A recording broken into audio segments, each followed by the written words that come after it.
dimanche juróom benn fan ci weeru décembre xew-xew bu rëy di ab final tournoi de football ñu dippee ko tournoi de la jeunesse bu ASC Montagne 6 nekk fii ci Yaraax doon na amal jongante bi ni mel doxoon ci diggante Paris FC ak Fladéou ñu ràññee fa teewaayu autorité yu mel ni maire Hann Bel-Air di Babacar Mbengue délégué de quartier bàjjenu gox président ASC mbooloo mu takku teewoon na ci bés bile ngir taaral ak a jàppale seeni équipe. tey mu nekkoon final tournoi de la jeunesse bu ASC Montagne organisé woon ñu demoon ci cappaandaw bi mooy final bi ñu demoon seeti monsieur le maire Babacar Mbengue bañ ko seetee ne ko jeunesse bi kat dañoo organisé woon benn tournoi te tournoi bi dañ dem final te final bi dañ la ko bëgg a tuddee parrainé la ko bu boobaa nga ñëw bañ ko waxee sans hésitation moom tamit ak cër bu mu dox jeunesse bi si la d'accord sans hésitation def si lu si war yëpp. gis ngeen tey nu fii feesee jeunesse bi kontaan nañ parce que lii gëjoon nañ ko am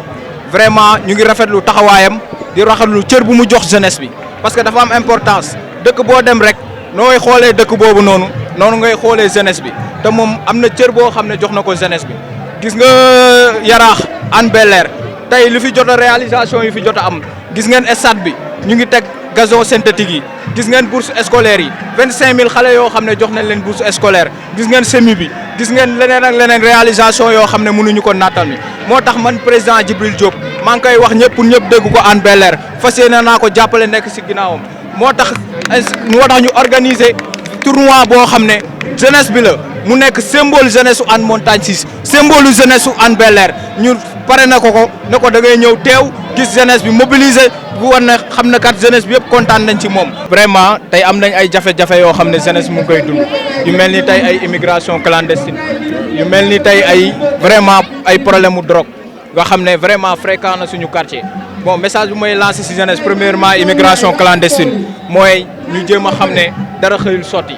nit ki da ngay sabablu rek yàlla ñëw fekk si la jarul di jël gaal di rey sa bopp nañu am conscient que ne jël géej gi vraiment du solution. vraiment yooyu def nañ ci ay jéego ak le collectif des associations des jeunes de Hann Bel-Air ñu ànd ceeg ñoom Abou Diallo ànd ceeg ñoom Mbaye Sène de Montagne 5 ànd ceeg ñoom Moussa Diak ànd ceeg des jeunes yoo xam ne des jeunes dynamiques nga xam ne ñu créé collectif pour jéem a xool nan la ñuy tegee ay projet jàppale jeunes yi vraiment am si partenariat yaakaar ko aussi am si partenariat ak mairie bi te am naa yaqin que ne monsieur le maire Babacar Mbengue dinañu jàppale à ce que ñu réussir pari boobu noonu. ginnaaw ba mu félicité Djibril Diop di président ASC Montagne 6 ci activité yu muy taxawal moom Babacar Mbengue di maire bu Hann àdduna ci footballu Yaraax ngir ñu am équipe d'élite bu mën a compétir. tey dafa am benn jeunesse boo xamante ne c'est une jeunesse qui est engagée mais surtout jeunesse boo xamante ne ñun dañ leen war a bàyyi xel parce que l'avenir c'est eux li ñuy wax tey c'est pour demain bu ñu nee éducation ëllëg moo tax du tey acte boo posé tey rek ëllëg moo tax et vraiment di féliciter encore Djibril Diop et tout le comité d'organisation bi nga xam ne tey ñoom ñoo fi nekk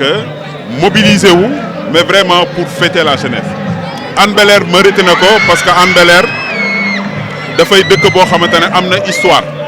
bu ñu nee histoire mooy loo xamante ne ay jaar-jaar la te ku dëkk Hann Bel-Air aussi xam na que Hann Bel-Air tey dafa nekk ci benn rampe de lancement rampe de développement boo xamante ne à tous les niveaux nag secteur boo laal am na ci yoo xamante ne def nañ ko maintenant lépp lu doomu aadama di def tout n'est pas parfait mais je pense qu'il y a des avancées de ce point de vue. Je connais bien Hann Montagne parce que bari na activités yuñ fi am yoo xamante ne dañ koy faral di liggéey ak ñoom mais pour revenir aujourd'hui à l'homme Djibril Diop il a posé un acte extrêmement important parce que lépp loo xamante ne c'est dans la vie locale lépp loo xamante ne développement quartier bi la Djibi Diop mi ngi ci ñii ngeen fi gis tey c'est des gens qui sont libres c'est une jeunesse boo xamante ne li leen intéressé mooy la nga xam ne mooy intérêt dëkk bi na dëkk bi def avancer te bu avancer loolu donc man fi may orienter sama accord sama ànd ak Djibi Diop ak ñi nga xam ne ñoom la ñu àndal yëpp parce que nous à la base nous sommes une coalition mais on est conscient que li nekk ci biti moo ëpp fuuf li nga xam ne mi ngi ci biir donc il faut que ñu xam naka nañ koy comprendre Hann Bel-Air tey soxla na une dynamique parce que nag nañ waxante dëgg li fi jaar bare na dooroon nañ fi wax lycée kenn waxatu ko doonoon nañ fi terrain kenn waxatu ko ñi nga wax restructuration kenn waxatu ko niveau éducation kenn waxatu ko et il y a d'autres défis yoo xamante ne on a besoin de forces nouvelles on a besoin de sang neuf la jeunesse pour pouvoir porter ces combats mais mën a réussir li nga xam ne mooy suñu mission ñun ñëpp parce que képp koo xamante ne yaa ngi dans le secteur public investir nga pour que vraiment mu am développement mais surtout en tout cas la participation massive et effective des organisations de base au niveau de la vie de la localité. On ne peut pas avoir investi ci benn infrastructure comme le stade pour que ñuy toog bañ a am équipe d'élite mais bu ma nee équipe d'élite c'est-à-dire que damay joxe benn exemple ni ñu concentré au niveau du forum de l'éducation comment c'est que c'est-à-dire de la petite enfance maanaam mënoon nañu yem ne ci primaire la mais da ngay génnee toute une génération les écoles de football nga génnee xale yu am talent mais il faut que nga am foo leen teg mais ñooñu am nañu outil boo xamante ne Sénégal je dis bien Sénégal bi ñu bokk 540 collectivités locales amul benn collectivité locale boo xamante ne sa mairie investir na ci gazon synthétique Hann Bel-Air la amul ñaar amul ñett mais mënuñu am un potentiel xoolal au plan du football li fi nekk pour que ñu war a nekk à la traîne c'est pas possible mënul continuer et loolu on va le faire inévitablement kooku c'est une action qui est urgente mënatul xaar on va devoir se retrouver pour toog waxtaan avec dans les assises du football relancer l'USB mais comme je dis bu ñu relancer USB le volontariat est important damay fàttali nit ci dañuy faral di wax USB mairie non l'USB est une association privée mairie moomu ko ñun dañoo am benn volonté boo xamante ne askan bi nañ fi nekkal ñu nekk seen facilitateur nekk seen catalysateur créer le cadre pour que ñu mën a toog waxtaan pour mën ci dem mais le football est un secteur qui est essentiel mais li am tey comme urgence mooy que effectivement il faut que ñu am une équipe d'élite bu mën a compétir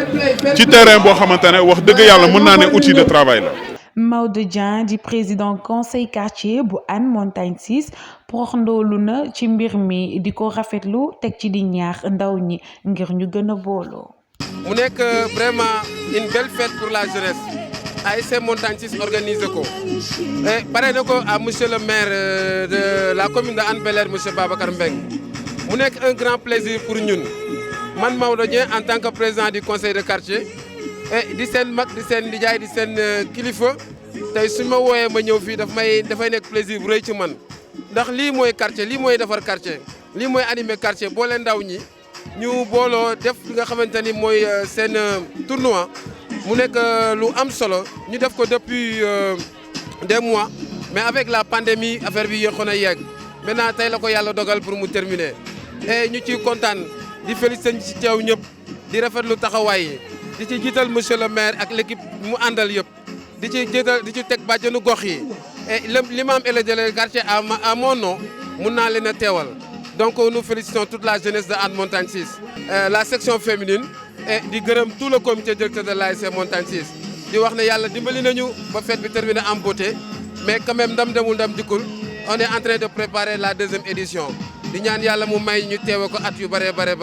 boobule final feesoon dell waaye ñaari équipe yi di Paris FC ak Fladéou dañoo mujjee tembo 0-0 gannaaw ba ñu demee série penalty yëf yi dafa mujjee lëndëm ndam demul dikkul.